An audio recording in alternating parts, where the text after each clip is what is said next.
Experience at working at Art of Shaving is one of mixed feelings, but overall I was very, very pleased. I started there as a seasonal employee in 2013 or 14, my sophomore year of college. And then I returned for my senior year of undergrad as a holiday worker. And then 2019, before COVID hit, I started there in November as a holiday member and then turned into a part-time employee.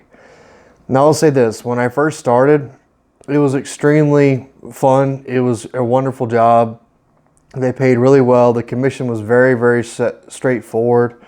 I really, really enjoyed that. And then when I returned the second time, it was this exact same way. It was as if it was perfect. And instead of me taking hourly commission, I just took the hourly rate, which was higher. And that was perfectly fine for me at the time. So that's what I did at that time. The third time I started working was entirely different. They had changed the structure inside the company for compensation on sales as far as the different percentages of what this, that, and the other were. It was very, very confusing. And then you had to sell so much an hour in order to get commission, which is fine. That's all fair and well. If that's what they want to do, that's their policy, that's okay. I really, really enjoyed that. But there are some things that I really wish that they did differently. The corporate level, I didn't really have an issue with the people I was working with, or even those in my district, or even those out of my district. My manager actually was relieved of his duties, and we had a gentleman come from Houston. He was very knowledgeable, very awesome, really enjoyed him. We had another gentleman come from Las Vegas and help our store while we were looking for a new manager at that time. And it was Christmas, and they were wonderful, which tells me that Art of Shaving, they really did a really good job of weeding out people, this, that, and the other. Another thing that I will say is they did a really, really good job of creating team cohesion within the store that I worked at, which is here in San Antonio, Texas. I really, really enjoyed working there. The people I work with were wonderful. I didn't really have an issue with them as far as working.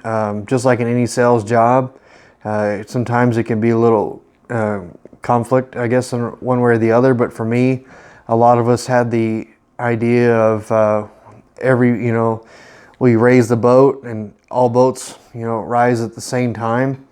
So that was our whole idea, was if someone, had made their goal, then we would try to help others. And it was like that. And it was really, really nice because it helped us as a team. We were a very, very small store, and yet we were competitive with larger markets such as Dallas and Houston, and we even had Las Vegas on our market, and we were extremely competitive against them, even though we were in a very, very small store. And that was a really good part. It was the team cohesion part. But as I mentioned before, there are a couple things that I did not like. When I first started working there, they had 4 cents. Now, this company brands themselves as premium luxury product, which it is. It sure is. There's no doubt about it. And they're competing against Trumpers and True Fit and Hill, things of that nature. That's what they're going up against. Castle Forbes. And there's so many scents that those companies produce that Art of Shaving does not. But yet, as mentioned in the information that I know about some of the products, is Art of Shaving uses essential oils, and they do things a little differently, which is okay, that's fine. But that's what differentiates between the two of them in my mind, as far as I know.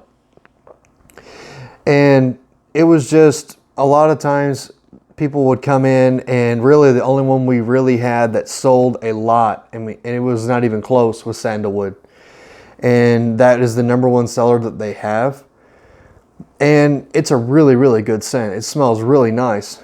But to a certain degree, when we had people coming in, and especially those when I first started working there, they had a women's line for Rose, and a lot of women would come back in and ask for that even after they discontinued it.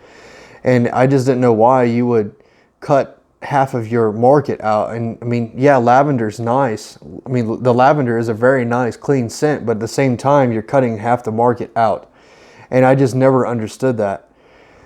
And it was just really frustrating sometimes when, you know, we would have a lot of ladies come in buying things for their husband, their boyfriend, so on and so forth.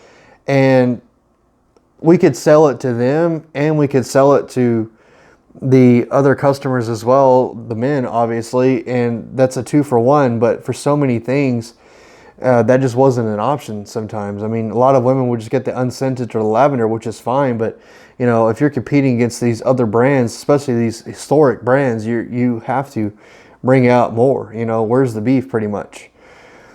And that's my own personal opinion about it, because when you're trying to sell something and they have knowledge of other things, it's harder for them to trust you to a certain degree, you know, when you're trying to sell stuff. And that's fine, because a lot of our customers, and I really, really enjoyed a lot of our customers. I never really had a problem with it or anything. It was just sometimes it was hard to sell because we only had a certain amount of scents, whereas these other brands, they have so many and they've been around for so long. And that was the competition that they're fighting against. And there were a couple other things as well. They would do certain ads, like for example, the Gillette ad. And we had people come in the store and wanted to, you know, demean us and things of that nature, because we were a Procter & Gamble owned company at that time. At least I think they still are.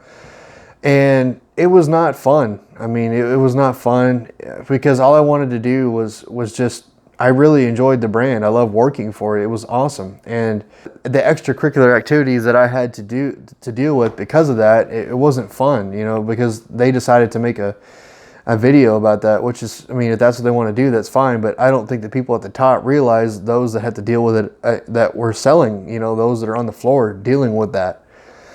And then they had another thing that they did, which is another video or commercial or something with a guy in a dress. And, you know, people would actually come in the store and start teasing us and stuff. And, you know, you just feel really bad for that inside the job, because you're like, I just want to, you know, you want to care about the customers and you want to do things a certain way, and they're not there to buy stuff. They're not there to be educated. They're not there, and that's fine, you know. I mean, if that's what they want to do, but at the same time, it's just like, okay, you know, I have nothing really to say to you, because that wasn't my decision. And then the next part was, when I first started working there, was it 2012, 2013, there was a very, very high standard of dressing. Like, it was, you're going to wear this pretty much like a suit, and that's it. And then when I returned back the second time, it wasn't like that anymore. Like, it was a lot more lax, but I still wore a suit because that's what I wore when I first started working there.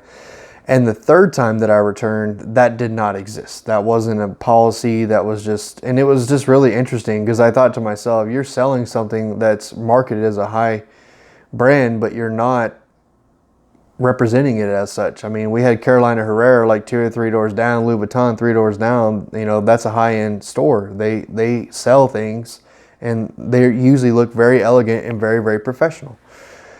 And that was one thing that I just thought was interesting, that they laxed that standard. I don't know if that had anything to do with the company policy, where they were trying to take the company, but it was annoying to a certain degree, because I thought, hey, we're trying to sell this stuff. We need to come back looking real nice, and especially if we're competing in the district we were competing in. The next thing that I would say is they would kind of undercut us to a certain degree, like releasing special editions at Target and finding the shaving soaps that I would be selling for $50 and someone going to TJ Maxx and buy it for $12. At that point, you're cutting the brand, like you're completely undercutting it. And it's really hard when someone walks in the store and says, hey, I can just buy this over here, you know, at a discounted price. Like, what are you supposed to say to that? You can't give them that kind of discount, you know, when you're working. So it's just like, it's just really annoying where, you know, certain brands, they don't ever discount. Like, for example, Louis Vuitton does not discount anything. If you want a discount, go find another store. You know, Chanel does not discount. Go find another store. And, you know, they're not going to undercut their brand. And that's what it felt like Art of Shaving was doing to a certain degree. And it felt like we were losing a lot of customers because of that. And it was just really sad. Before, I really liked talking to the customers. I really enjoyed that job while I was in college. And when I entered into it again, I was in my last year of graduate school. So it was a fun job for what it was, but at the same time, like I said, I really enjoyed interacting, but I just feel like they cut our legs out from under us as far as we're trying to sell Once again, a high exclusive product, and that's what they did. And then the other thing that was interesting is just yesterday, 2 days ago, me and my wife were in the dollar store looking for something, and I found an artist shaving box there that we used to give away, the packets for free things, or not, for like free samples. Now they're selling them in the Dollar Tree. I found one in the Dollar Tree. So it's just really interesting that it was there. I don't know if that's true, if that's a thing, but I did see one in there. And what we used to do in order to keep our AUS up, which is like for people that come in, when we do this a lot during holiday season, because people look at it and go, wow, that's a very, very expensive gift, especially for something you don't know if the person's going to like it. So what we would do is we had those little samples, and we would stick them in a tote bag, and we would sell them for $1. And that way you could have a stocking stuffer, and we could keep the amount of sales up for people walking in the door. And that was one of the easiest things to sell. I mean, it was so easy to just, hey, it's $1, go ahead. And, it was so easy to sell those. And we ran out of them, and we just couldn't get them restocked. And it was annoying to a certain degree. But I never had a problem with the management or anything. The expectations were there. They were attainable goals. It wasn't like they were reaching for the stars. It was something that was real easy. And like I said before, the company was real easy to work with. There was another thing that was really interesting. This was before COVID, so they wanted you to sit down and do a demo of how the product worked in front of every customer that walked in the store. Like, that's not realistic. I mean, if you have someone like myself who doesn't like to be touched, and you try to grab their arm, take them and sit them down and show them a demo, they're going to freak out. Like, they're going to run the other way, or they're just going to tell you no. And that was one thing I found interesting, is like sometimes they just wanted you to do that with every person walking the store, and one size fits all does not work, in certain degrees. We did a demo, we would offer it to them, and if for their own free will they wanted one, we gave them one. If they didn't want one, then we didn't give them one, but we tried to assist them in whatever way they could. And I will do a series on as far as increasing sales, helping your sales. Me and another guy did really, really well that were working together, and then when our new manager came in, he did really well as well with us. We really worked back and forth, talking, doing things. It was really, really nice. And it wasn't just, that's the thing though with that company, it wasn't just the sales. It was so easy to sell the product because the product was so good. And that was one thing that I do miss, is the camaraderie amongst my coworkers. And that was my experience at Artist Shaving. If you guys have any questions, please ask me down below. I could talk about other things, but like I said, overall, I really, really enjoyed the company. And unfortunately, they shuttered their doors in July of last year because of COVID. So I was out of a job at that time before I got graduated from grad school and in the current job the career that I'm in now. But like I said, if you guys have any questions below, please leave them down there, and you guys have a nice day.